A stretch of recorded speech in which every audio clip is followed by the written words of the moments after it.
আমরা শুরু করবো হচ্ছে অস্টিও আর্থ্রাইটিস থেকে।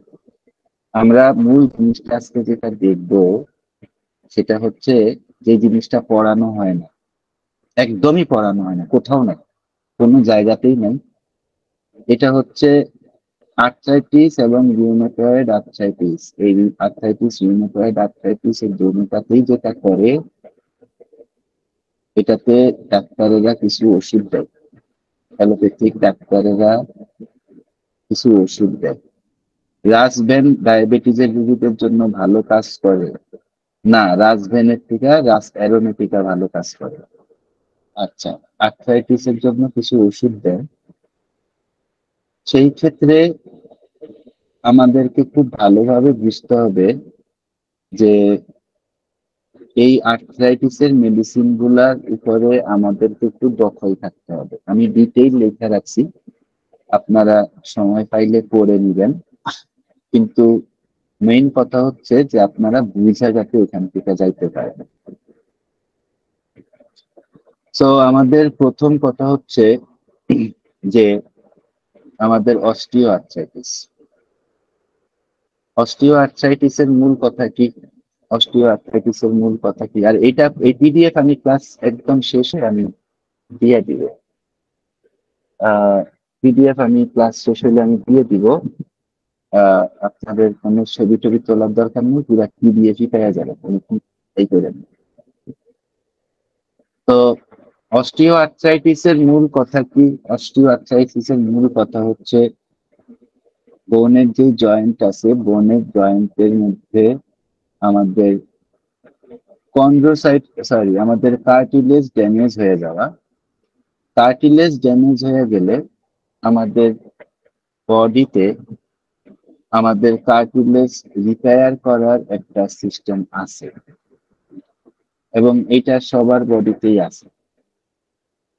মোস্ট অফ দ্য টাইম যেটা হয়, আমাদের এই কার্টিলেজ রিপেয়ার করার সিস্টেমই আমাদের অস্টিও আর্থ্রাইটিসের রোগীদের মধ্যে এবং সাধারণ রোগীদের মধ্যে সবার মধ্যেই থাকে। কিন্তু যাদের অস্টিও আর্থ্রাইটিস থাকে তাদের যেটা হয়, সাইটোটিক মায়াজমের ভয়াবহ রকমের প্রিডমিনেন্সের কারণে তাদের এই অস্টিও আর্থ্রাইটিসের মধ্যে কার্টিলেজ ড্যামেজ করা বা কন্ড্রোসাইট রেসপন্স এটা নষ্ট হয়ে যায়। এবং কন্ড্রোসাইটিস রেসপন্স যখন নষ্ট হয় তখন কি হয়, এটা হচ্ছে যে সাইনোভিয়াল মেমব্রেন গুলা, সাইনোভিয়াল জয়েন্টে এটা ইনফ্লামেশন শুরু হয়, কারণ কন্ড্রোসাইট থেকে কার্টিলেজ আমার রিপেয়ার হচ্ছে না, বা আরো কোনো কারণে রিপেয়ার না হইতে পারে। একটা 120 কেজি ওজনের মানুষ, একটা 5 ফুট ওজন, 5 ফুট লম্বা বা 5.5 ফুট লম্বা 120 কেজি ওজনের যদি একটা মানুষ থাকে, তার এমনি কার্টিলেজ ড্যামেজ হয়ে যাবে, এবং কার্টিলেজ রিপেয়ার করার আগেই এটার ড্যামেজ বাড়তে থাকবে, কারণ রিপেয়ার করার টাইম পাওয়া যায়। সো এটা হচ্ছে মূল জায়গা, হচ্ছে এটা অস্টিও আর্থ্রাইটিস এর মূল জায়গা, এই জায়গাটা বুঝবেন, ঠিক আছে? হ্যাঁ, এবং এইখানে মানে মূল কথাগুলো আমি বলে যাচ্ছি, আপনাদেরকে তো আমি আগামীকালকে পিডিএফ দিয়ে দিবই, সুতরাং আপনারা মাথায় রাখবেন যে এটা আপনারা পাওয়া যাবে। পিডিএফ কিন্তু আমি দিয়ে দিব। এখানে মূল জায়গা কি হয়, কমনলি এফেক্টেড জয়েন্টস গুলা কি কি? কমনলি এফেক্টেড জয়েন্টস গুলা হচ্ছে, প্রথম কথা হচ্ছে যেটাকে আমরা বলি আমাদের কোমর বা মাজা, হিপ, 1 নম্বর। এরপরে কি? এরপরে হচ্ছে আমাদের হাঁটু। এরপরে হচ্ছে ডিআইপি সিএমসি, এগুলো আমি একটু পরে বোঝাচ্ছি, ডিস্টাল ইন্টারফেরেঞ্জিয়াল জয়েন্টস এবং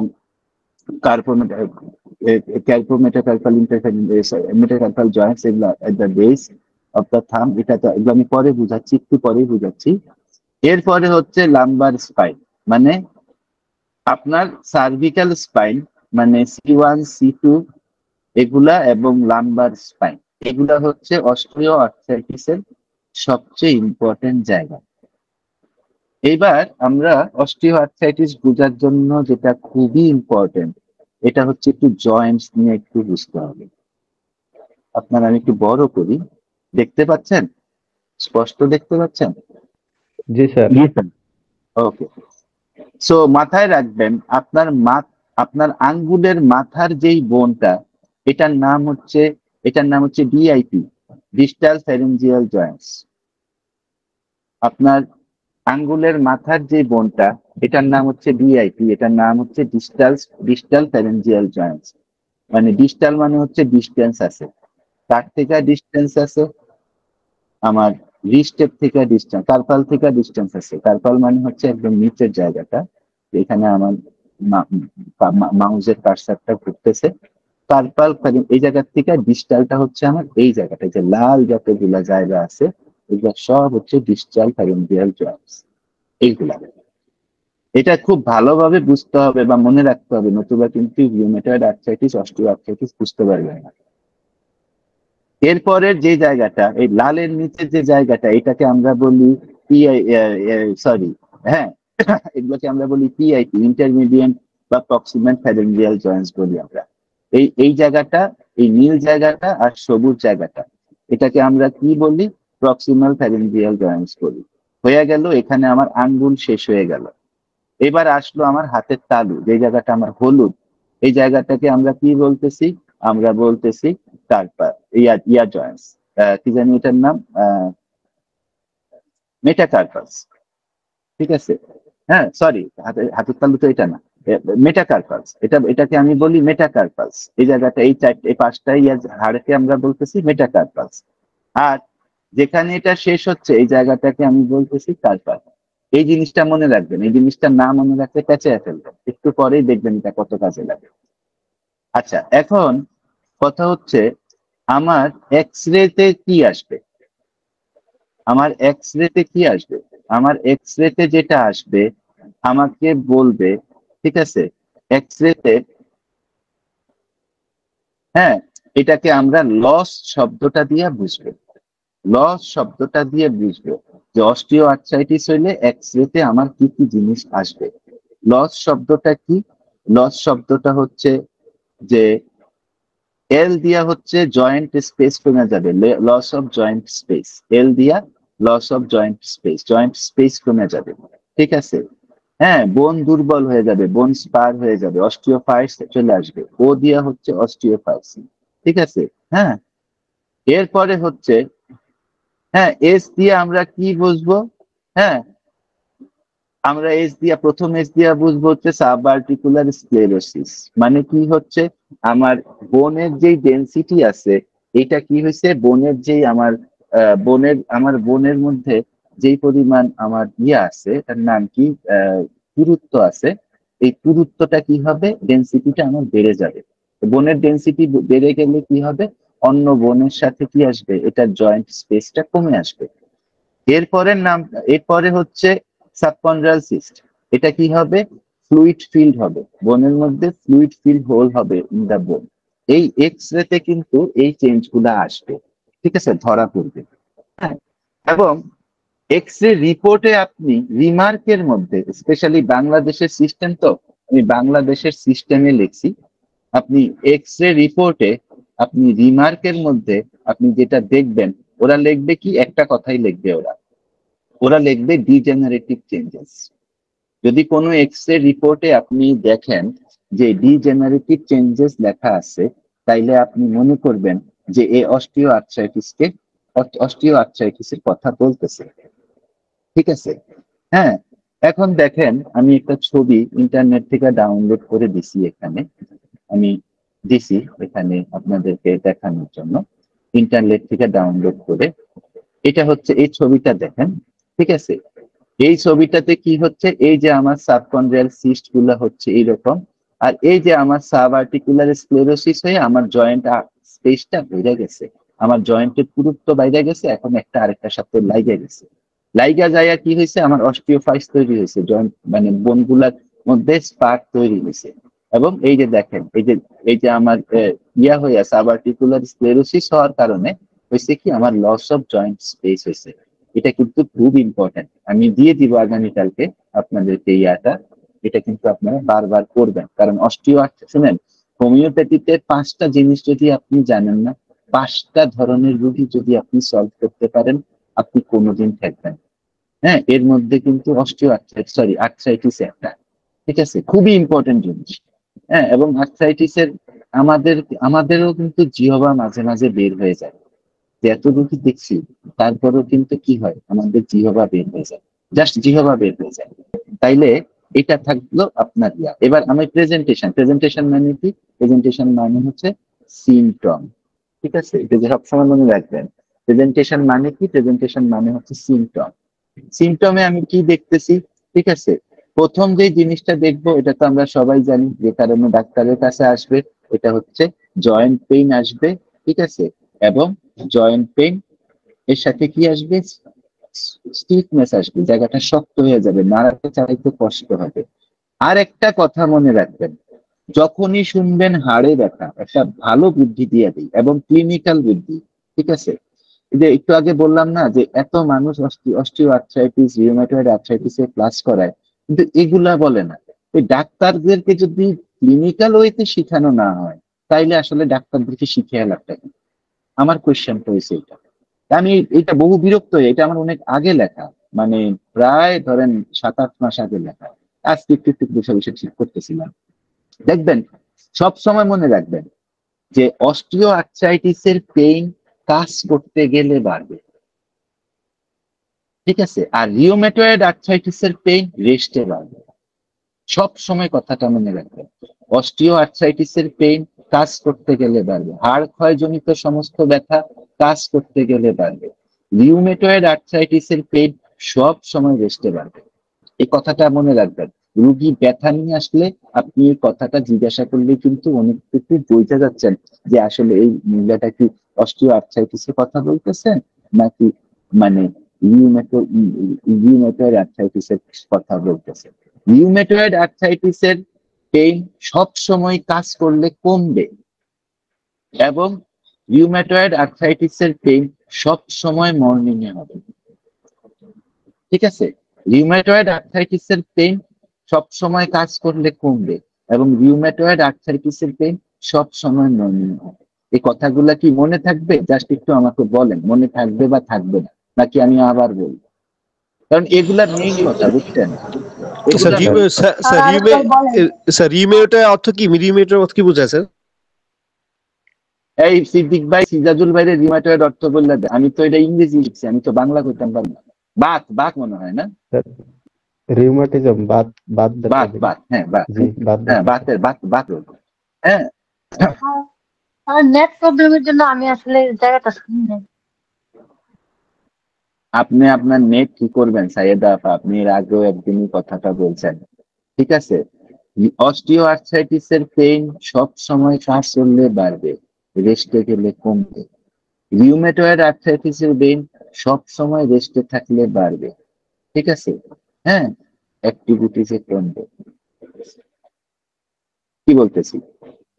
হ্যাঁ, অ্যাক্টিভিটিস। একটা সূত্র ভাই স্যার, একটা ওই শর্টের সূত্রটা মনে রাখলে হবে আমার আপনাদের কথাটা লোকে, যে রিউমাটয়েড রেস্ট রাইট, রেস্টে বাড়ে এই বাস। তো, ইউ আর আর ব্রিলিয়েন্ট অস্ট্রিয়া মোহন ভাই, ইউ আর বিপরীত জাস্ট বিপরীত brilliant, you are just brilliant Mohan ভাই, থ্যাংক ইউ।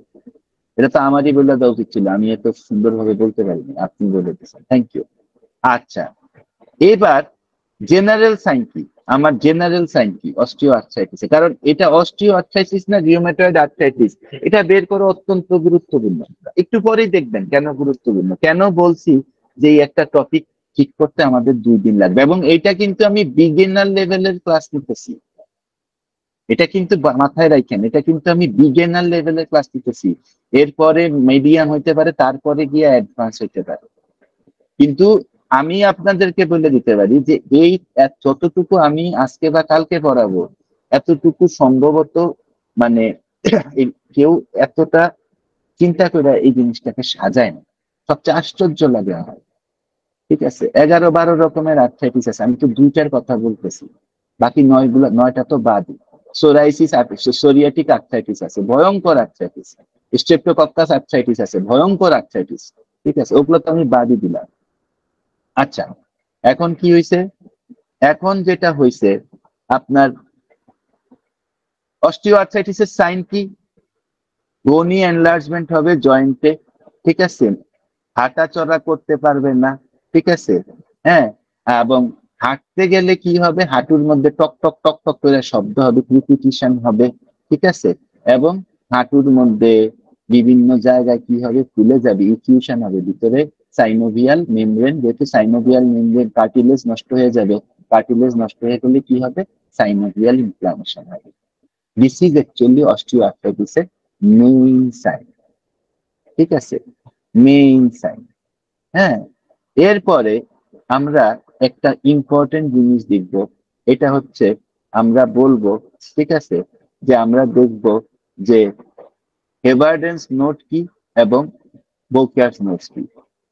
হেবার্ডেন নোটস এবং হেবার্ডেন নোটস থাকবে, সরি আমি হেবার্ডেন নোটস পরে বলতেছি, হাতের মধ্যে কি কি চিহ্ন থাকবে, হয় হেবার্ডেন নোটস থাকবে এবং অথবা বোকিয়ার্ড নোটস থাকবে, ঠিক আছে, অথবা কি হবে, আমার বুড়া আঙ্গুলটা যেখানে এই জায়গাটা, ঠিক আছে, কি হবে, এটা স্কোয়ার হয়ে যাবে, এটা সিএমসি জয়েন্টে হবে। হ্যাঁ, অস্টিওআর্থ্রাইটিসের রোগী কোনো জিনিস অনেক জোরে ধরতে পারবে না, মুঠ কইরা অনেক জোরে ধরতে পারবে না, এটা অস্টিওআর্থ্রাইটিসের খুব বড় সাইন, ঠিক আছে, এবং কি হবে, এ কিন্তু খুব বেশি হাঁটা চলা করতে পারবে না। এখন দেখেন হেবার্ডেন্স নোড হচ্ছে ডিআইপি, আমি একটু আগে আপনাদেরকে ডিআইপি দেখাইছি, ঠিক আছে, ডিজিটাল ইন্টারভেন ইয়াতে দেখাইছি যে ডিআইপি কি, হেবার্ডেন নোটস এই ডিআইপি তে হয়, হেবার্ডেন নোটস সব সময় ডিআইপি তে হয়, এটা মাথায় রাখবেন। আর বোকিয়ার্স নোটস হয় হচ্ছে এই পিআইপি তে, পেরিফেরালে হয়। আর এগুলা কি হয়, মেটাকার্পালে কি হয়, মেটাকার্পালে আইসা আমার এই জায়গাটা, এই যে স্পেশালি এই জায়গাটা, এটা কি হয়, এটা স্কোয়ার হয়ে যায়, এটা স্কোয়ার হয়ে যাওয়ার কারণে আমি এই বুড়া আঙ্গুলটা নাড়াইতে পারি না। অস্টিওআর্থ্রাইটিসের এগুলা কিন্তু খুব বড় প্রবলেম, ঠিক আছে। এখন কি ধরনের বড় প্রবলেম, হ্যাঁ, আর সেডেল জয়েন্ট হয়, সেডেল জয়েন্ট হয়, ঠিক আছে, সেডেল জয়েন্ট হয়, এটা আপনারা দেখে নিন, সেডেল জয়েন্ট নিয়ে ইয়া করবেন। এখন আমি অস্টিওআর্থ্রাইটিস একটু তাড়াতাড়ি শেষ করব, আমি আপনাদেরকে অস্টিওআর্থ্রাইটিসের অ্যালোপ্যাথিক মেডিকেশনের কিছু সাইড ইফেক্টস বলে দিতে চাই। এই জায়গাটাই কোথাও বলা হয়নি, এবং এই জায়গাটা যদি কেউ না জানে, কোনো হোমিওপ্যাথিক ডাক্তার না জানে, আমি পারবো না অন্তত চিকিৎসা করতে। এখন আপনি পারেন কিনা ভাই আমার জানেন, আমি পারবো না, ঠিক আছে। সাইড ইফেক্টস কি, আচ্ছা, এনএসএইড মানে কি, এনএসএইড মানে কেউ জানেন এই অর্থ, এই আমি একটা শব্দ কমেন্ট বক্সে পেস্ট করতেছি, এই শব্দটার অর্থ হচ্ছে কি জানেন, এনএসএইড, হ্যাঁ, এই শব্দটার অর্থ হচ্ছে নন স্টেরয়েড অ্যান্টি ইনফ্ল্যামেটরি ড্রাগ, মানে যেই সমস্ত অ্যান্টি ইনফ্ল্যামেটরি মানে হচ্ছে যে ব্যথা কমানোর জন্য যেই সমস্ত অ্যান্টি ইনফ্ল্যামেটরি ড্রাগ, মানে হচ্ছে ব্যথা কমানোর জন্য যেই সমস্ত ড্রাগ ইউজ করা হয়, এটার নাম হচ্ছে অ্যান্টি ইনফ্ল্যামেটরি ড্রাগ। এটা কি ধরনের ড্রাগ, নন স্টেরয়েড, মানে এগুলোর মধ্যে কোনো ধরনের স্টেরয়েড দেওয়া না।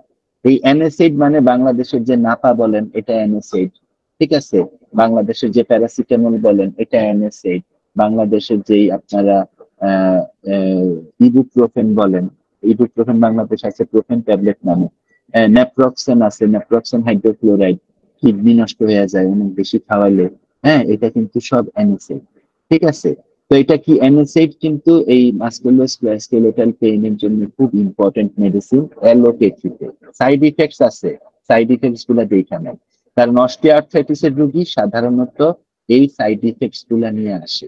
প্রথম কথা হচ্ছে সব সময় মনে রাখবেন, অস্টিওআর্থ্রাইটিসের রোগী যদি আইসা বলে যে আমার আগে হালকা হালকা শ্বাসকষ্ট ছিল, এই এই এখন এই এই হাড্ডির ব্যথা পরে আমার যেটা হয়েছে, আমার শ্বাসকষ্ট বাড়ছে, সাথে সাথে মাথায় মনে মনে নিয়ে নিবেন যে এই ব্যাটায় করছে কি, এই ব্যাটায় কিন্তু ব্যথা ট্যাবলেট খাইয়ে আসছে, স্পেশালি নেপ্রক্সেন হাইড্রোক্লোরাইড খাইয়ে আসছে। খাইয়ে আসার কারণে, কারণ নেপ্রক্সেন খাইলে, আইবুপ্রোফেন খাইলে যেটা হবে সেটা হচ্ছে তার শ্বাসকষ্ট থাকলে শ্বাসকষ্ট বেড়ে যাবে, ঠিক আছে। সুতরাং আপনি যদি কোনো অস্টিওআর্থ্রাইটিসের রোগীরে পান, এগুলা কেন ইম্পর্টেন্ট, এগুলা কেন আপনাদের জানা খুব ইম্পর্টেন্ট, কারণ হচ্ছে আপনি প্রেসক্রিপশন করতে পারবেন না, আপনি ডাক্তার নিয়ে তো এই শ্বাসকষ্ট সিমটম ধরে বসে থাকবেন, ঠিক আছে। অস্টিওআর্থ্রাইটিসের সাথে রেপাটোরি মিলাইতে চেষ্টা করবেন, ম্যাটেরিয়া মেডিকা মিলাইতে চেষ্টা করবেন, অস্টিওআর্থ্রাইটিস আর শ্বাসকষ্ট কই আছে, প্রবলেম হচ্ছে অস্টিও আর্থ্রাইটিসের রোগী এই ধরনের আইবুপ্রোফেন তাকে খাইতেই হবে যদি তার হাঁটু ব্যথা থাকে, ঠিক আছে। যদি তার হাঁটু সাইনোভিয়াল বার্সাইটিস থাকে বা সাইনোভিয়াল ইনফেকশন থাকে, তার অবশ্যই তাকে কি খাইতে হবে, তাকে মানে এই নেপ্রোক্সেন হাইড্রোক্লোরাইড খাইতে হবে। খাইলে কি হবে, প্রথম কথা হচ্ছে তার অ্যাজমা থাকলে অ্যাজমা বেড়ে যাবে, ঠান্ডা থাকলে অ্যাজমা বেড়ে যাবে, এটা হচ্ছে প্রথম কথা, ঠিক আছে। দ্বিতীয় কথা হচ্ছে যে যত বেশি পরিমাণ নেপ্রোক্সেন খাবে, এবং আসলে আইবুপ্রোফেন প্যারাসিটামলের মতো, আইবুপ্রোফেন এটার আমি আমেরিকাতে এটার নাম হচ্ছে অ্যাডভিল, ঠিক আছে। এটা কিন্তু একটা প্যারাসিটামল, অত ভালো কাজ করে না। এখানে মূল মেডিসিন হচ্ছে আসলে নেপ্রোক্সেন হাইড্রোক্লোরাইড। নেপ্রোক্সেন যত বেশি থাকবে, তার যদি হার্টের সিমটম থাকে তাহলে তার ওই সিমটমের মধ্যে তার হাইপার টেনশন শুরু হয়ে যাবে, ইভেন তার মায়োকার্ডিয়াল ইনফেকশন মানে হার্ট অ্যাটাকও হয়ে যেতে পারে, ঠিক আছে। আর নেপ্রোক্সেন হাইড্রোক্লোরাইড যদি অনেক বেশি পরিমাণ খাওয়া পড়ে, সাধারণত একসাথে পাঁচটা ট্যাবলেট 5 দিনের বেশি এটা করা হয় না, এটার নাম কি প্রেসক্রিপশন করা হয় না, যদি খায় তাহলে কিন্তু রোগীটা আস্তে আস্তে কিডনি পেশার হতে থাকবে। এবং এই কারণেই লিখতেছে দেখেন acute kidney injury. Acute kidney injury এখানে যেটা লেখা আছে সবসময় মনে রাখবেন, এই কথাটা সবসময় মনে রাখবেন, কারণ আপনারা, আমি জানি না কতটুকু আপনারা প্র্যাকটিস অফ মেডিসিন করেন, ঠিক আছে। অ্যাকিউট কিডনি ইনজুরি মানে হচ্ছে acute renal failure. Acute kidney injury মানে হচ্ছে অ্যাকিউট রেনাল ফেলিউর। সব সময় কথাটা মনে রাখবেন। ওই রেনাল ফেলিউর কথাটা রুগীদের শুনতে একটু ভয় লাগে, দেখা এটা কিছুদিন আগে 2-3 বছর আগে এটা চেঞ্জ করা হয়েছে, ঠিক আছে। অ্যাকিউট কিডনি ইনজুরি মানে হচ্ছে অ্যাকিউট রেনাল ফেলিউর। আর নেপ্রোক্সেনের সাথে সবসময় আপনারা দেখবেন আইবুপ্রোফেন, নেপ্রোক্সেন এগুলোর সাথে, এই ধরনের মেডিসিন গুলার সাথে কি করা হয় জানেন, এই ধরনের মেডিসিন গুলার সাথে সবসময় গ্যাসের ওষুধ দিয়ে দেওয়া হয়। কারণ কি, কারণ হচ্ছে এগুলা সাইড ইফেক্ট হচ্ছে গ্যাস্ট্রাইটিস, পেপটিক আলসার পর্যন্ত হয়ে যায়, ঠিক আছে। হ্যাঁ, এবং leading to upper gastrointestinal bleeding. এই যে সাইড ইফেক্টস গুলো আমি 4-5-10টা সাইড ইফেক্টস আপনাদেরকে বললাম, সবসময় রিউমেটয়েড আর্থ্রাইটিসের রোগী দেখার সময় এই সাইড ইফেক্টস গুলাকে বাদ দিয়ে আনতে, কারণ এটা মেডিসিন ইনডিউস সাইড ইফেক্টস, এটাতে আপনি তেমন কিছু করতে পারবেন না। আপনার ড্রাগ চুজিংটা কিসের উপরে থাকতে হবে, এই সাইড ইফেক্টস ছাড়া থাকতে হবে, ঠিক আছে।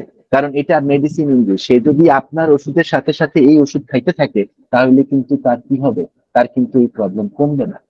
মেইনটেইনিং ফ্যাক্টর, হ্যাঁ, আপনার বাচ্চা ডায়রিয়া হইতেছে আর আপনি ঠেল্লা খিচুড়ি খাওয়াইতেছেন, ঠেল্লা খাওয়াইতেছেন, খাওয়াইলেই ডায়রিয়া হইতেছে, আপনি আরো খাওয়াইতেছেন, এটা কিন্তু কোনো কথা না। এটা কিন্তু অর্গানমে বলা আছে, সুতরাং আপনাকে বারবার কথা বলতে হলে এটা তো একটা ফালতু ব্যাপার, ঠিক আছে। এই জিনিসগুলা কিন্তু মনে রাখবেন, মেডিসিনের সাইড ইফেক্টস খুব ভালো জানতে হবে। আমি মানে এটাকে আপনাদেরকে খুব ভালোভাবে মনে রাখতে হবে। আমি মেডিসিনে পরে আসবো, অস্টিও আর্থ্রাইটিস, রিউমেটয়েড আর্থ্রাইটিসের মেডিসিনে আমরা একবারে আসবো। এবার আমরা একটু রিউমেটয়েড আর্থ্রাইটিস ঘুরে আসি। আসলে প্রবলেম হচ্ছে এই এই এই এই ইয়াটা, এই রিউমেটয়েড আর্থ্রাইটিসটা হচ্ছে মারাত্মক প্রবলেম।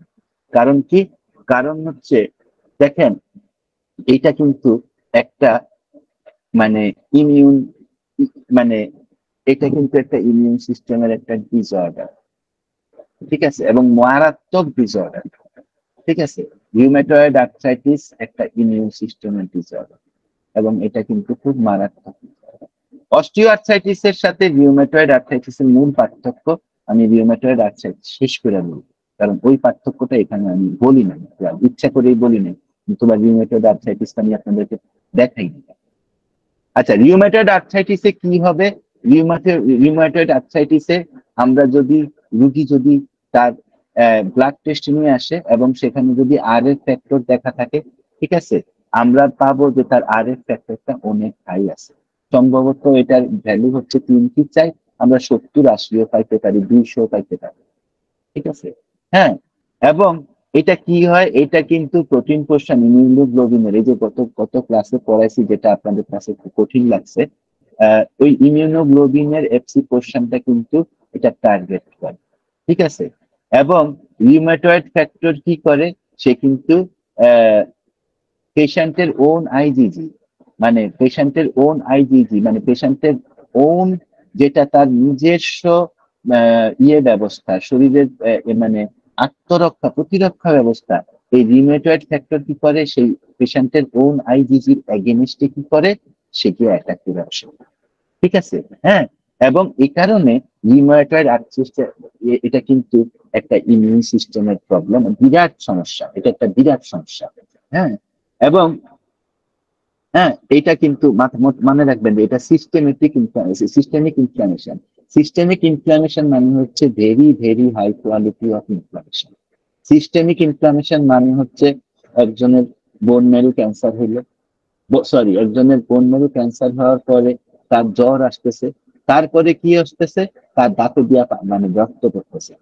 ঠিক আছে, তার তার কি আসতেছে, তার পেটে দিয়া পায়খানা হইতেছে, ঠিল্লা পায়খানা হইতেছে।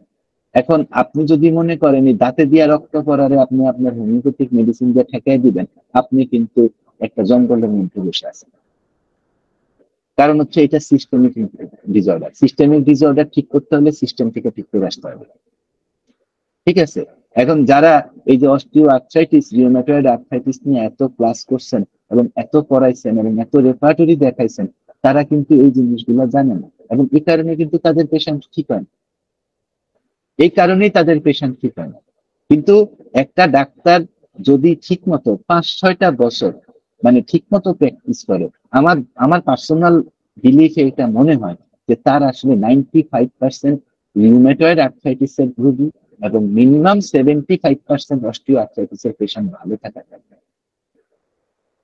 মিনিমাম 75% অস্টিও আর্থ্রাইটিসের পেশেন্ট ভালো থাকা দরকার, 25% বাদ দিয়ে বললাম।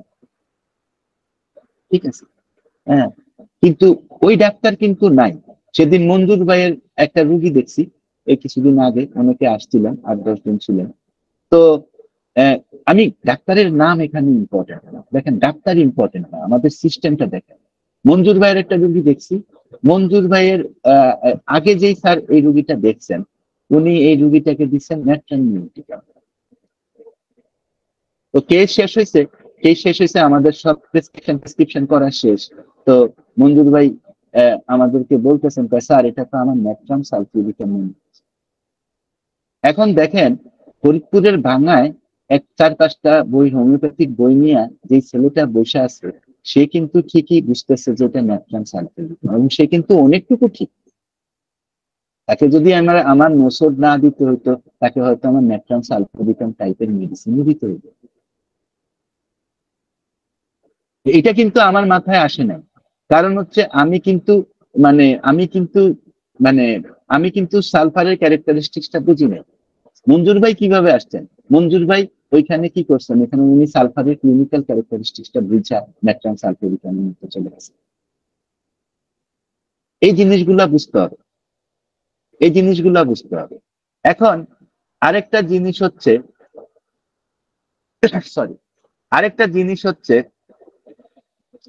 যে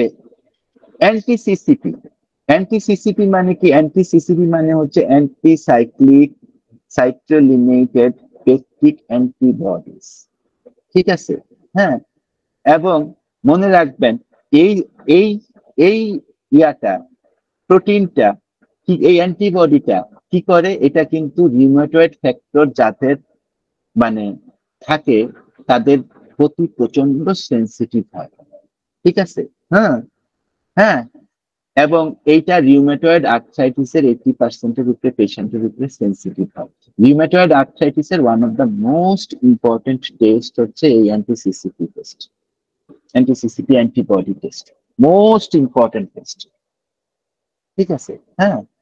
এবং এই জিনিসগুলা একটু কাইন্ডলি মনে রাখবেন। আপনি একটা ডাক্তার হয়েছেন, আপনার একজন ডাক্তার আরেকজন ডাক্তার ফোন করে বলতেছে, স্যার রিউমেটয়েড আর্থ্রাইটিসের টেস্টের নাম কি? আপনি কইতেন, ভাই আমি তো কই না ভাই। হ্যাঁ, আপনি আবার আরেকজন দেখি সরাসরি লিখবেন অ্যান্টিসিসিপি টেস্ট। ঠিক আছে, এই রিউমেটয়েড আর্থ্রাইটিস পরে দেখবো আমরা, সিআরপি টেস্ট লাগবে, অ্যান্টিসিসিপি টেস্ট লাগবে, ইএসআর টেস্ট লাগবে, আমরা পরে দেখবো, একটু পরে দেখবো। আচ্ছা, এখন প্রেজেন্টেশন কি? প্রেজেন্টেশন মানে হচ্ছে সিমটম। আগেকার দিনে বলা হয়তো সিমটম, এখন বলা হয় প্রেজেন্টেশন। প্রেজেন্টেশন কি? মূল প্রেজেন্টেশন কি? প্রেজেন্টেশন হচ্ছে, প্রথম কথা হচ্ছে এটা খুব র্যাপিড আসতে পারে, যেমন অস্টিও আর্থ্রাইটিস সাধারণত গ্র্যাজুয়ালি আসে, আস্তে আস্তে আসে। রিউমাটয়েড আর্থ্রাইটিস যেহেতু একটা জেনেটিক ফ্যাক্টর ইনভলভ, যেহেতু এখানে রিউমাটয়েড ফ্যাক্টর ইনভলভ এবং অটো ইমিউন একটা ডিসঅর্ডার, ঠিক আছে, সুতরাং কি হবে, এটা কিন্তু যে কোনো সময় চলে আসতে পারে। একটা বাচ্চারও হইতে পারে, একটা বুড়ারও হইতে পারে, যে কোনো সময় হইতে পারে। তিনটা মোস্ট ইম্পর্টেন্ট ফিচার, একটা হচ্ছে পেইন, ভয়াবহ পেইন, ভয়াবহ পেইন। আরেকটা হচ্ছে স্টিফনেস, নাড়াইতে চাড়াইতে পারবে না, স্পেশালি ফার্স্ট পেইন গুলা, যখন আঙ্গুল গুলাকে ধরে, আঙ্গুল গুলা নাড়াইতে পারে না, চালাইতে পারে না, কিচ্ছু করতে পারে না, ফুলে যায়। কোন কোন জায়গা ফুলে, কোন কোন জায়গা ফুলে দেখেন, কোন কোন জায়গা ফুলে, কোন কোন জায়গা ফুলে দেখানোর জন্যই আপনাদেরকে কি করছি, আপনাদেরকে ওই তখন ওই ছবিটা দেখাইছি। কোন কোন জায়গা ফুলে, ফুলে প্রথমত হচ্ছে মেটাকার্পাল ফ্যারিঞ্জিয়াল জয়েন্ট ফুলে, এমসিপি ফুলে, মানে হাতের তালু, হাতের তালুতে ব্যথা হয়, ঠিক আছে। এরপরে ফুলে কি, পিআইপি ফুলে। ডিআইপিটা হচ্ছে আঙ্গুলের মাথার যে জয়েন্টটা, তার মানে হচ্ছে এর নিচের জয়েন্ট গুলাতে ব্যথাগুলো হয়। এটা হচ্ছে রিউমেটয়েড আর্থ্রাইটিসের সবচেয়ে বড় ইয়া, ঠিক আছে। হ্যাঁ, ডিআইপি পিআইপি ফুলবে। এরপরে ব্যথাটা হবে কোথায়, রিস্টে, কবজিতে ব্যথা হবে। দেখেন, কোথাও কিন্তু বলা নাই যে আঙ্গুলের একদম সবচেয়ে উপরের যে জয়েন্টটা, এখানে ডিআইপির কথাই কিন্তু নাই। এখানে লেখা আছে কি, এমসিপির কথা লেখা আছে, পিআইপির কথা লেখা আছে। ডিআইপির কথা লেখা ছিল অস্টিও আর্থ্রাইটিসে, ডিআইপির কথাটা লেখা ছিল অস্টিও আর্থ্রাইটিসে। সুতরাং আপনাকে বুঝতে হবে যে আপনি যখন অস্টিও আর্থ্রাইটিসের পেশেন্ট পাচ্ছেন, আপনি মাথায় রাখতে হবে যে আমি এখানে লেখা দিছি রিউমেটয়েড আর্থ্রাইটিস আর rheumatoid arthritis very rarely affects the distal interphalangeal joints, মানে ডিআইপি তে সে ভেরি রেয়ারলি অ্যাটাক করে। Enlarged and painful distal interphalangeal joints are more likely to represent Heberden nose due to osteoarthritis. তাহলে আঙ্গুলের মাথার ঠিক নিচের যে জয়েন্টটা আছে, এই জয়েন্টে যদি কারো পেইনের কথা বলে, আপনি মুখের চোখটা বন্ধ করে মনে রাখবেন যে এটা কিন্তু রিউমেটয়েড আর্থ্রাইটিসের পেইন না। কারণ কোন ধরনের ব্যথা আপনাকে সবসময় মাথায় বুঝতে হবে, কোন ধরনের ব্যথা রেডিয়েট করে, কোন ধরনের ব্যথা রেডিয়েট করে, কোন ধরনের ব্যথা রেডিয়েট করে না, এটা নিয়ে আমরা পরে কথা বলবো। আমি আরেকটু পরে আনি, কারণ সময় হয়ে যাচ্ছে, ঠিক আছে। এই মহিলা, আচ্ছা, এখন কই গেলাম, আচ্ছা, এখন এখানে কি করতে পারে, এর কিন্তু আরেকটা সাংঘাতিক ব্যাপার হচ্ছে, এ কিন্তু লার্জ জয়েন্ট, যেমন হচ্ছে পায়ের গোড়ালি, হ্যাঁ, পায়ের গোড়ালিতে কিন্তু অস্টিও আর্থ্রাইটিসের গ্যাঞ্জাম থাকে, পায়ের গোড়ালি, হাঁটুতে অস্টিও আর্থ্রাইটিসের গ্যাঞ্জাম থাকে, হাঁটুতে রিউমেটয়েড আর্থ্রাইটিসের গ্যাঞ্জাম থাকে, শোল্ডার সাধারণত রিউমেটয়েড আর্থ্রাইটিসের গ্যাঞ্জামটা বেশি থাকে, ঠিক আছে। সার্ভাইকাল স্পাইনের তো বিরাট একটা রোগী আছে, এটা আমরা দেখবো, ঠিক আছে। হ্যাঁ, তো এটা আছে সার্ভাইকাল স্পাইন, ঠিক আছে। মনে রাখবেন, রিউমেটয়েড আর্থ্রাইটিস সবচেয়ে প্রবলেমেটিক হচ্ছে, আপনাকে একটা সিমটম দিবে, সে বলবে সকালে অনেক বেশি ব্যথা, ঠিক আছে। হ্যাঁ, এই কথাটা খুব ভালোভাবে মনে রাখবেন, তাহলে আপনি রুগীকে আপনার রিপোর্ট না দেখে বলে দিতে পারবেন যে কি হিসেবে ভাই, আর তোমার কিন্তু সকালের ব্যথাটা বেশি হচ্ছে। এবার আসেন প্যালিন্ড্রোমিক রিউমেটিজম নিয়ে কথা বলি। প্যালিন্ড্রোমিক রিউমেটিজম নিয়ে কথা বলতে হবে কেন, কারণ হচ্ছে কেউই এখন আর লেখে না আর কোন ডাক্তার এখন আর প্রেসক্রিপশনে লেখে না রিউমেটয়েড আর্থ্রাইটিস আর সব ডাক্তার লেখে পিআর মানে হচ্ছে প্যালিন্ড্রোমিক রিউমেটিজম। প্যালিন্ড্রোমিক রিউমেটিজম ডাক্তারদের প্রেসক্রিপশন বুঝতে হবে, ডাক্তারদের প্রেসক্রিপশন বুঝতে হবে, নতুবা আপনার 5 পয়সার দাম থাকবে না। 5 পয়সা চিনেন তো, ঠিক আছে। আমরা ওই যারা নদীর পাড়ের মানুষ, আমরা আগে আটানা মানে 50 পয়সা দিয়ে নৌকা পার হতাম, ঠিক আছে। এখন কয় টাকা লাগে, এখন 5 টাকা লাগে। ওই আপনার 5 টাকা না, আপনার 5 পয়সার দাম থাকবে না, আপনি যদি প্রেসক্রিপশন না বুঝেন ডাক্তার। এখন প্যালিন্ড্রোমিক সরি, এখন প্যালিন্ড্রোমিক রিউমেটিজম এটা কি হয়? ঠিক আছে, এটা একটা ইনফ্ল্যামেটরি আর্থ্রাইটিস, প্রচন্ড পেইন থাকে। ইনফ্ল্যামেটরি মানে হচ্ছে যেখানে সুয়েলিং থাকে, রেডনেস থাকে, প্রচন্ড পেইন থাকে, উইথ পেইন সাথে কি থাকে, স্টিফনেস, নাড়াইতে চালাইতে পারবে না, swelling typically affecting only a few Joints. The symptoms, আচ্ছা কি করে এখন, এই যে সিমটমস আসলো এবং গেল, এর মধ্যে কি হয়, সিমটমস আসলে রিউমেটয়েড আর্থ্রাইটিসের পেইন বাড়ে, সুয়েলিং বাড়ে, দুনিয়ার গ্যাঞ্জাম বাড়ে। যখন রিউমেটয়েড আর্থ্রাইটিসের সিমটম চলে যায় তখন কিন্তু কিচ্ছু থাকে না। সরি, আমার একটু কাইসা নিতে হবে, একটু সরি সরি। তো এখন কি করতে হবে রিউমেটয়েড আর্থ্রাইটিসের? ঠিক আছে, এটার যদি অ্যান্টিবডি আপনি টেস্ট করেন তাহলে আপনি দেখবেন যত হাই অ্যান্টিবডি পাবেন তত বেশি প্যালিন্ড্রোমিক রিউমেটিজম সে আপনাকে ইন্ডিকেট করবে। ঠিক আছে, হ্যাঁ। আচ্ছা, এখন আরেকটা গ্যাঞ্জাম আছে, আরেকটা জিনিস আমাদেরকে, দুইটা ডিফর্মিটি শিখতে হবে। এই যে দুইটা ডিফর্মিটি হচ্ছে, এই দুইটা ডিফর্মিটি, এই যে এইটা, একটা হচ্ছে এটাকে আমরা বলি বিউটেনিয়ার ডিফর্মিটি, এটাকে আমরা বলি সোয়ার্নার ডিফর্মিটি। এগুলো কিন্তু সব রিউমেটয়েড আর্থ্রাইটিসের ডিফর্মিটি। আমরা একটু পরে আসতেছি, ছবিটা তো আসেই দেওয়া। আমরা একটু আগে একটু আমরা থিওরি বুঝানি, থিওরি না বুঝলে তো প্র্যাকটিক্যাল বুঝতে পারবো না। সো এখানে কি হয়, বিউটেনিক ডিফর্মিটিতে কি হয়, বিউটেনিয়ার ডিফর্মিটিতে কি হয়? ঠিক আছে, এখানে আমার সেন্টার স্লিপটা, এক্সটেন্সর মাসেলের সেন্টার স্লিপটা আমার ছিঁড়ে যাবে। ঠিক আছে, হ্যাঁ। আমার পিআইপি প্রক্সিমাল ইন্টারফেরেঞ্জিয়াল জয়েন্ট মানে হচ্ছে মেটাকার্পাল জয়েন্টের যে পরের জয়েন্টটা, মানে হাতের তালুর ঠিক পরের জয়েন্টটার, এটা সেন্ট্রাল স্লিপটা আমার ছিঁড়ে যায়। ঠিক আছে, এখন এটা ছিঁড়ে গেলে আমার কি হয়, আমার কি হয়, আমার বিউটেনিয়ার ডিফর্মিটি হয়, বিউটেনিয়ার ডিফর্মিটি হয়। আর সোয়ার্নিক ডিফর্মিটিটা আমার কি হয়, এটা ঠিক অপোজিট। ঠিক আছে, এটা হচ্ছে, এটা এক্সটেন্সর মেকানিজমের ইমব্যালেন্সের কারণে হয়। এটা মানে ডিআইপির ফ্লেকশন হয় এবং পিআইপির কি হয়, এক্সটেনশন হয়। এখন দেখেন, একটু ছবিতে দেখেন, এটা হচ্ছে, দেখেন এইটা হচ্ছে সোয়ার্নিকটা। ঠিক আছে, হ্যাঁ। এখন এটা কি হচ্ছে, আমি কি বলতেছি এখানে, আমি বলতেছি যে এই এর কি হচ্ছে, এর ডিআইপির ফ্লেকশন হচ্ছে, আর পিআইপির কি হচ্ছে, পিআইপির আমার কি হচ্ছে, এখানে দেখেন, এখানে কি লেখা আছে, এখানে লেখা আছে জয়েন্ট ফ্লেক্স করতেছে। তাহলে সব সময় মনে রাখবেন, ছবি তো দেয়াই থাকলো, কালকে পিডিএফ পেয়ে যাবেন। সব সময় মনে রাখবেন এটা হচ্ছে বিউটেনিয়ার ডিফর্মিটি। এই যে হাড়টা থাকে এইরকম, ঠিক আছে, হাড়টা থাকে এইরকম, এটা হচ্ছে বিউটেনিয়ার ডিফর্মিটি, এটা হচ্ছে সোয়ার্নিক ডিফর্মিটি। সব সময় মনে রাখবেন, এবং দে আর দা ভয়াবহ সাইন অফ রিউমেটয়েড আর্থ্রাইটিস।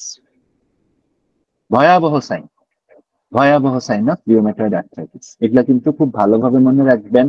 ডাক্তারের প্রেসক্রিপশন বুঝতে হবে, ডাক্তারের কথা বুঝতে হবে, পেশেন্টের কথা বুঝতে হবে। ঠিক আছে, হ্যাঁ। তো এরপরে আমরা আরো অ্যাডভান্স ডিজিজের মধ্যে যদি আমরা যাই, আমরা একটা জেড শেপ ডিফর্মিটি পাবো। জেড শেপ ডিফর্মিটিটা আমি ছবিটা আসলে দিতে মনে ছিল না, সরি। জেড শেপ ডিফর্মিটিটা সাধারণত কার হয়, এটা বুড়ো আঙ্গুলের হয়, থাম্বের হয়। ঠিক আছে, হ্যাঁ। আর ফিঙ্গারের কি হয়, আলনার ডেভিয়েশন হয়। বিউটেনিয়ার সার্ভিক্যাল পড়াইছি আমরা।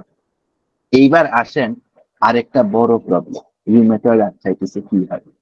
রিউমেটয়েড আর্থ্রাইটিসে আরেকটা ভয়ঙ্কর জিনিস হয়, এটার নাম হচ্ছে অ্যাটলান্টোঅ্যাক্সিয়াল সাবলুক্সেশন। অ্যাটলান্টোঅ্যাক্সিয়াল সাবলুক্সেশন আপনারা কইরা নিয়েন, এখানে তো আমার টেক্সট দেওয়াই আছে, আপনারা এগুলা কইরা নিয়েন। কি হয় আমি বইলা দিই।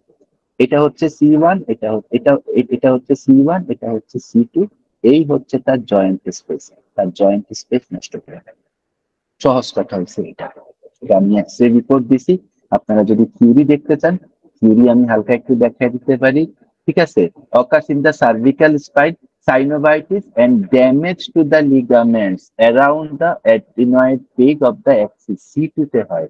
ঠিক আছে, allow it to shift within the atlas, C1। ঠিক আছে, এটা কিন্তু খুব ভয়ঙ্কর, খুব ভয়ঙ্কর ব্যথা নিয়ে যদি আপনার কাছে আসবে, কারণ এটা আসলে অ্যালোপ্যাথিতে ওরা বলবে যে এটা একটু আপনি সার্জারি করে ফেলতে পারেন, তাহলে হয়তো কিছুদিন ভালো থাকবেন। কিন্তু আসলে এই যে স্পাইনের সার্জারি সবারই একটু ভয় আছে, হ্যাঁ, কারণ লোকাল অ্যানেস্থেসিয়া লাগে স্পাইনের যে কোনো সার্জারি। আচ্ছা, এইবার রিউমেটয়েড আর্থ্রাইটিসের সবচেয়ে ভয়ঙ্কর জায়গাগুলো জেনে নেন। এগুলা জেনে নেন মানে কি জানেন? অনেস্ট কথা বলি যে এগুলা জেনে নেন মানে হচ্ছে এগুলা মানে আসলে কি করবেন, ঠিক আছে, এগুলা মুখস্থ করে ফেলবেন। কারণ এগুলা যদি না জানেন, রিউমেটয়েড আর্থ্রাইটিসের রোগীকে তার অবটেইনড ডিজিজ থেকে রিউমেটয়েড আর্থ্রাইটিসের রোগী আইসা কার সিটিএস নিয়ে আসছে, কার্পাস টানেল সিনড্রোম নিয়ে আসছে। এখন সিটিএস নিয়ে আসার পরে আপনি খালি সিটিএস নিয়ে বসে আছেন, আপনি রোগীটাকে জিজ্ঞাসাই করলেন না যে ভাই তোমার কি রিউমেটয়েড আর্থ্রাইটিসের কোনো সাইন আছে কিনা, অথবা রোগীটা রিউমেটয়েড আর্থ্রাইটিস নিয়ে আসছে এবং কার্পাল টানেল সিনড্রোম নিয়ে আসার পরে আপনি তো জানেন না যে রিউমেটয়েড আর্থ্রাইটিস আর কার্পাল টানেল সিনড্রোম রিউমেটয়েড আর্থ্রাইটিসের কারণে অনেক সময় হয়, ঠিক আছে। আপনি রিউমেটয়েড আর্থ্রাইটিস কে আলাদা সিম্পটম ধরতেছেন, সিটিএস কে আলাদা সিম্পটম ধরতেছেন। মোস্ট অফ দা, আমি আপনাকে বলে রাখি, এখানে আমাদের শ্রদ্ধেয় ইকবাল ভাই আছেন, হ্যাঁ, উনি মানে জানেন এগুলা, যে মোস্ট অফ দা 95 বা 97% ডাক্তার এই জিনিসগুলা জানে না যে রিউমেটয়েড আর্থ্রাইটিসের মানে ইয়াটা এরপরে কি কি হয়। প্রথম যেটা হয় এটা হচ্ছে ফুসফুসের ফাইব্রোসিস হয়ে যায়, পালমোনারি ফাইব্রোসিস হয়। পালমোনারি ফাইব্রোসিস ভয়ঙ্কর ডিজিজ, কারণ পালমোনারি ফাইব্রোসিস হয়েছে ঘুমে ধরার মতো, ওই জায়গাটার মাংসটা নষ্ট হয়ে, ঠিক আছে। যেমন সার্ভিক্সের হার্ডেনিং, আপনারা কেন্টের মেটেরিয়া মেডিকেল দেখবেন প্রচুর পরিমাণে লেখা আছে এই সার্ভিক্সের হার্ডেনিং কেন্টে তো কেন লাগছে? কেন্টে কি পাগলা কুত্তা কামড়াইছে নাকি? কারণ সার্ভিক্সের হার্ডেনিং হইলে, সরি আমার ল্যাঙ্গুয়েজে অফেন্স নিয়েন না, সার্ভিক্সের হার্ডেনিং হইলে যেটা হয় এটা হচ্ছে সার্ভিক্স যদি মাথার থেকে মানে একদম সার্ভিক্সের ওএস থেকে যদি হার্ড হতে শুরু করে, এটা উপরের দিকে উঠা ইউটেরাসও হার্ড করে ফেলে। কথা হচ্ছে এখানে পালমোনারি ফাইব্রোসিস হয়ে যায়। পালমোনারি ফাইব্রোসিস রিউমেটয়েড আর্থ্রাইটিসের সাথে আপনি বোনাস হিসাবে আল্লাহর কাছ থেকে পাওয়া যাবেন, কোনো চিন্তাই করবেন না। এরপরে কি হয়, এটাকে আমরা বলি ফেলটিস সিনড্রোম। ফেলটিস সিনড্রোম কি জিনিস? ফেলটিস সিনড্রোম হচ্ছে রিউমেটয়েড আর্থ্রাইটিস হয়, ঠিক আছে, নিউট্রোপেনিয়া হয়, আর কি হয়, স্প্লিনোমেগালি হয়।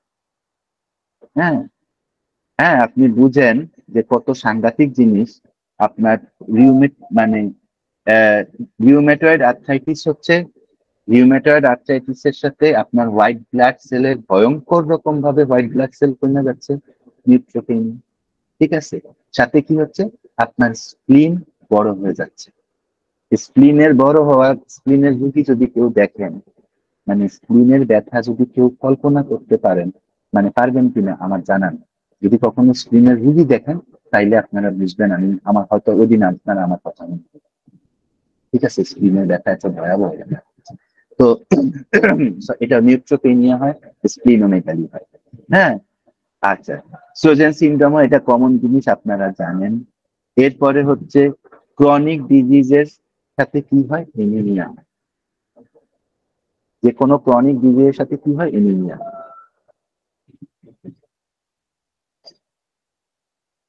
রিউমেটয়েড আর্থ্রাইটিস সাপ্রেশন করলে হোমিওপ্যাথি প্রচুর বই আছে, লেখা আছে কার্ডিয়াক ডিজিজ হয়।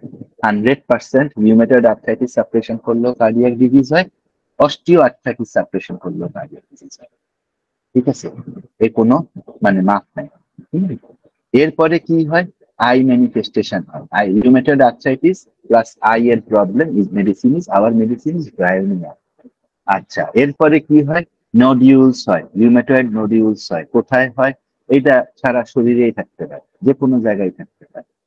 মেয়েদের ব্রেস্টের প্রবলেম চলে আসে, মেয়েদের লিম্ফ নোডের প্রবলেম চলে আসে, স্পেশালি লিম্ফ অ্যাডেনোপ্যাথি। মানে হচ্ছে লিম্ফ অ্যাডেনোপ্যাথি মানে কি, মানুষের গ্ল্যান্ড, লিম্ফ তো একটা নোড, কিন্তু মানুষের গ্ল্যান্ড কোনগুলা, মানুষের দুই ধরনের গ্ল্যান্ড আছে, একটা হচ্ছে এন্ডোক্রিন গ্ল্যান্ড, একটা হচ্ছে এক্সোক্রিন গ্ল্যান্ড। এক্সোক্রিন গ্ল্যান্ড মানে কি, এটা হচ্ছে মানে মেয়েদের যে ব্রেস্ট আছে এটা এক্সোক্রিন গ্ল্যান্ড, ইউটেরাস একটা এক্সোক্রিন গ্ল্যান্ড, ঠিক আছে, যেগুলা মানে বিভিন্ন ধরনের হরমোন বের করে দিতে পারে, এগুলো এক্সোক্রিন গ্ল্যান্ড। এই এক্সোক্রিন গ্ল্যান্ডের মধ্যে লিম্ফের প্রবলেম হলে মূলত আমরা এটাকে ক্লিনিক্যালি লিম্ফ অ্যাডেনোপ্যাথি বলি। কার্পাল টানেল সিনড্রোম আমরা বলছি, হ্যাঁ, অ্যামিলোইডোসিস এর কথা আপনারা মানে অ্যামিলোইডোসিসের কথা আমি বলতেছি, একটু পরেই বলতেছি। আরেকটা হচ্ছে ব্রঙ্কিয়াল অবলিটেরেশন, মানে কি এমফাইসেমার দিকে মানে এমফাইসিমার দিকে রোগীটা চলে যায়। ঠিক আছে, হ্যাঁ, এমফাইসিমার দিকে মানে রোগীটা চলে যায়। হ্যাঁ, এবং অ্যামিলোইডোসিসের অর্থ হচ্ছে, অ্যামিলোইডোসিসের অর্থ হচ্ছে যে যদি আমাদের হার্টে বা কিডনিতে অ্যামিলোয়েড প্রোটিনটা বিল্ড হয়, এটা ভয়ঙ্কর জিনিস। অ্যামিলোইডোসিস নিয়ে বহুত কাহিনী আছে, একদিন বলবো আমি ক্লাসে। আচ্ছা, আরেকটা কি হয়, এটা হচ্ছে পালমোনারি নোডিউলস হয়। ঠিক আছে, মানে প্রত্যেকটা রোগ কিন্তু ভয়ঙ্কর। রিউমেটয়েড আর্থ্রাইটিসের সাথে এই রোগগুলা কারো না মানে কোনো না কোনো রোগ, এই যে রোগগুলা আমি এখানে দিছি 12টা-13টা রোগ, এই রোগগুলা কোনো না কোনো রোগ কিন্তু রোগীর মধ্যে থাকে। ঠিক আছে, মানে এক্সট্রিম দুর্ভাগাভাগি না হলে আসলে কারো রিউমেটয়েড আর্থ্রাইটিস হয় না। আচ্ছা, রিউমেটয়েড আর্থ্রাইটিস এর আরেকটা জিনিস হচ্ছে আই ম্যানিফেস্টেশন। আই এর মধ্যে গ্যাঞ্জাম লাগবে। কি গ্যাঞ্জাম লাগবে? আচ্ছা, আই ম্যানিফেস্টেশন, আই এর মধ্যে গ্যাঞ্জাম লাগবে। প্রথম কি হবে, এটা হচ্ছে ক্যাটারাক্ট হয়ে যেতে পারে, রেটিনোপ্যাথি হয়ে যেতে পারে। রেটিনোপ্যাথি কয়েক রকম হয়, ডায়াবেটিক রেটিনোপ্যাথির কথা আমরা সবাই জানি। ঠিক আছে, হ্যাঁ। আর হচ্ছে আরেকটা হচ্ছে আহ, এ- এটা হয় dry eye syndrome. Dry eye সিনড্রোমটাই আমরা বেশি পাই। হ্যাঁ, কেরাটাইটিস হতে পারে, কেরাটাইটিস কি ফর্ম, কেরাটাইটিস হতে পারে। আমরা ডায়াগনোসিস করব কি দিয়া? আমরা ডায়াগনোসিস করব হচ্ছে, আমরা কয়েকটা জিনিসের ডায়াগনোসিস করব আমরা, কারণ এটা ডায়াগনোসিসের উপর অনেক কিছু নির্ভর করে। আমরা ডায়াগনোসিস করব প্রথম হচ্ছে আর ফ্যাক্টর, আমরা করব, আমরা দেখবো রিউমেটয়েড ফ্যাক্টর কত আছে। হাই থাকলে আমরা অবশ্যই অ্যান্টিসিসিপি অ্যান্টিবডি টেস্ট করব। অ্যান্টিসিসিপি অ্যান্টিবডি টেস্ট না করলে আমরা তার ব্যথার কি পরিমাণ তার ব্যথা হচ্ছে এবং তার ব্যথার ইয়াটা আমরা এটা বুঝতে পারবো না। অবশ্যই তার সিআরপি টেস্ট করব। ঠিক আছে, তার সিআরপি ভয়াবহ রকম হাই থাকবে, অন্তত 80 থাকবে। ঠিক আছে, এবং অবশ্যই তার ইরিথ্রোসাইট সেডিমেন্টেশন রেট, মানে আমরা যেটাকে ব্লাডে ইএসআর বলি, মানে সিবিসি, কমপ্লিট ব্লাড কাউন্ট, আমরা সিবিসি করবো যাতে আমরা ইএসআরটা পাই। ঠিক আছে, আমরা একটা এক্স রে বা এমআরআই করতে পারি। ঠিক আছে, যাতে আমরা একসাথে বোন চেঞ্জ, আমরা এমআরআই করলে বেশি ভালো। এখন এমআরআই করলে কি হবে, এটা হচ্ছে যে এমআরআই করলে তার বোন চেঞ্জ এবং তার সাইনোভাইটিস, সাইনোভিয়াল মেমব্রেন গুলো আমরা সব দেখতে পাবো। ঠিক আছে, এটা আমরা আমরা করতে পারি। আচ্ছা, রিউমেটয়েড আর্থ্রাইটিসের এবার আমরা একটু এক্স রে চেঞ্জ গুলা দেখি। এক্স রে চেঞ্জ গুলা দেখলে আমরা বুঝবো যে কি হয়। আমাদের অস্টিওপেনিয়া হয়, অস্টিওপেনিয়া হইতে পারে। ঠিক আছে, আমার বোন ইরোশন হয়ে যায়, মানে বোন গুলা ভিতর থেকে ক্ষয়ে ক্ষয়ে বের হয়ে যায়, যেরকম ভাবে নদী ভাঙে। আর হচ্ছে ডিফর্মিটি আসে। ডিফর্মিটিটা আমরা একটু আগেই দেখলাম, ডিফর্মিটি আসে। এইবার আমরা যেটা করব, আহ লেখা হয়নি। আচ্ছা, না, এটা তো আমার মুছে গেছে। আচ্ছা, আচ্ছা, এইবার আমরা যেটা করব, অ্যালোপ্যাথিক মেডিকেশনের, রিউমেটয়েড আর্থ্রাইটিসে অ্যালোপ্যাথিক মেডিকেশনের সাইড ইফেক্ট গুলো আমরা একটু জেনে নিব, কারণ এটা অত্যন্ত ইম্পর্টেন্ট, নতুবা আমরা চিকিৎসা করতে পারবো। কারণ আমি তো পার্সোনালি এগুলা যখন জানছি, আমার ভিতরটা কাঁপন ধরে গেছে। এখন আপনার ভিতরে কাঁপা ধরে যায় কিনা আমি জানি না, কিন্তু আমার ভিতরে কাঁপা ধরে গেছে, এটা সত্য কথা বলে। ঠিক আছে, প্রথম কথা হচ্ছে কি, মিথোট্রেক্সেট একটা একটা মেডিসিন আছে। মিথোট্রেক্সেট এটা কি করে, এটা আমাদের ফলেট মেটাবলিজম, মানে ফলিক অ্যাসিডের মেটাবলিজমে প্রবলেম করে এবং ইমিউন সিস্টেমটাকে আমাদের সাপ্রেস করে ফেলে। ঠিক আছে, এটা মানে এটা দিলে মিথোট্রেক্সামের সাথে কি দিবে, ওরা অবশ্যই ফলিক অ্যাসিড দিয়ে দিবে। ঠিক আছে, 5 mg করে। এবং এটা সাইড ইফেক্টস হচ্ছে, প্রথম সাইড ইফেক্টস হচ্ছে মাউথে আলসার। ঠিক আছে, মাউথ আলসার হবে এবং লিভারের টক্সিসিটি বাড়বে। তার মানে হচ্ছে লিভারের মধ্যে যদি তার আগে থেকে কোনো গ্যাঞ্জাম থাকে আর যদি কোনো মদ গাঁজা খাইয়া থাকে তাহলে তো খবরই আছে। বোন মেরু হইতে পারে, বোন মেরু সাপ্রেশন হতে পারে, বোন মেরুতে ভয়ঙ্কর রকম প্রবলেম সে তৈরি করে, ঠিক আছে। এবং টেরাটোজেনিক গ্যাঞ্জাম মানে হচ্ছে যে এই মেডিসিনটা কিন্তু টেরাটোজেনিক। টেরাটোজেনিক মেডিসিন মানে হচ্ছে এই মেডিসিনটা প্রেগনেন্সিতে দেওয়া যাবে না, এটা হার্মফুল টু প্রেগনেন্সি। এটা গেল একটা। সবচেয়ে ইম্পর্টেন্ট যে মেডিসিনটা, এটার নাম হচ্ছে লেফলুনোমাইড। এটার বাংলাদেশি ব্র্যান্ড নেম হচ্ছে নদিয়া, ঠিক আছে। ইনসেপ্টা করে সম্ভবত, হ্যাঁ। লেফলুনোমাইড, লেফলুনোমাইড কি করে? প্রথম যেটা করে, রিউমেটয়েড আর্থ্রাইটিসের 1 নম্বর মেডিসিন বলা হয় সারা পৃথিবীতে। এটি করে ব্লাড প্রেশার বাড়ায় দেয়, ঠিক আছে। এবং এ কি করে? ডায়াবেটিসের সময়, যেমন অনেক দিন ধরে ডায়াবেটিস থাকলে একটা লোক পারে। এবং আরেকটা জিনিস দেখবেন যে সিমেন খুব পাতলা, বীর্য খুব পাতলা, খুব খেয়াল করে থাকবেন। হয়তো তার বাচ্চা কাচ্চা হয়েছে, কিন্তু হঠাৎ করে আইসা যখনই একটা রোগী কি হবে, বীর্যটা পাতলা হয়ে যাবে। বীর্যটা পাতলা হয়ে গেলে তার কি হবে? বীর্যটা পাতলা হয়ে গেলে তার শীত শীত লাগবে, তার ঠান্ডা বেশি লাগবে। বীর্যটা পাতলা হয়ে গেলে কি হবে? তার পুরা বডির ভাইটালিটি কমে যাবে, তার পুরা বডির ভাইটালিটি কমে যাবে। এই যে ধরেন এই যে সোরিয়াসিসের রোগীগুলা, এই জিনিসগুলা কেন হয়? এটা হচ্ছে অটোইমিউন রেসপন্সের কারণে হয়। সুতরাং এই সমস্ত জিনিসগুলা অত্যন্ত অত্যন্ত গুরুত্ব দিয়ে মনে রাখবেন, মাথায় রাখবেন যে আপনার এটা, আপনি যে হোমিওপ্যাথি করতেছেন, এটা কিন্তু সে কিন্তু আগে অনেক রিউমেটয়েড আর্থ্রাইটিস, অস্টিও আর্থ্রাইটিস, বেচারারা রুগীর দোষ দেওয়া লাভ নাই। যদি একটু আগে মানে ভুল করে, সরি, এটার জন্য সরি বলা উচিত, এটা গালি দিয়ে ফেলছি, ঠিক আছে। কিন্তু এটা কিন্তু প্রচন্ড ব্যথায় ভোগে। সুতরাং আপনার এই কন্ডিশন মাথায় রাখতে হবে যে অস্টিও আর্থ্রাইটিসের রোগী আসলে এই কাহিনী করবে, রিউমেটয়েড আর্থ্রাইটিসের রোগী আসলে মোটামুটি আমি এই পিকচারটা পাবো। এখান থেকে আইসা আপনার হোমিওপ্যাথিক মেডিসিনে আপনার নামটা। এবার আসেন, আমি স্লাইডটা চেঞ্জ করে দিই। অ্যাবোর্টের হোমিওপ্যাথিক মেডিসিন, ফার্স্ট মেডিসিন। আমি আজকে মেডিসিন 10-15টা বেশি দেখবো না, কালকে হচ্ছে মূল মেডিসিনের সেকশনটা হবে। কিন্তু আজকে আমরা যেটা করব সেটা হচ্ছে আমরা আজকে 8-10-15টা মেডিসিন দেখে আজকের জন্য শেষ করে দিই। আমরা কালকে বাকি সব মেডিসিন। আমি এই হোমিওপ্যাথিক মেডিসিন গুলার জন্য আমি আসলে এটা তো একটা বইয়ের ড্রাফট, এটা আমি আসলে এটা আমার বই, এটা আমি আসলে ড্রাফট পর্যায়ে রাখছি। এটা হয়তো আমার 1-1.5 বছর লাগবে শেষ করতে। তো এখানে আমি যেটা করছি, মানে বই লেখার মতো করেই আমি এখানে মেডিসিন গুলা কিছু কি পয়েন্ট দিয়ে দিচ্ছি। কি পয়েন্ট কেন দিছি, এটা যখন আপনি মেডিসিনের রুগী পাবেন তখন বুঝবেন, এখন যদি নাও বুঝেন। আচ্ছা, হোমিওপ্যাথিক মেডিসিন, ফার্স্ট মেডিসিন আমার অ্যাব্রোটেনাম। অ্যাব্রোটেনামের মধ্যে আমার কি হয়? অ্যাব্রোটেনামের মধ্যে আমার কি হবে? টিউবারকুলার ডায়াথিসিস, ক্রনিক আর্থ্রাইটিস থাকবে। ক্রনিক আর্থ্রাইটিস থাকবে কোথাকার? ফিঙ্গার জয়েন্টসে থাকবে, ঠিক আছে, হ্যাঁ।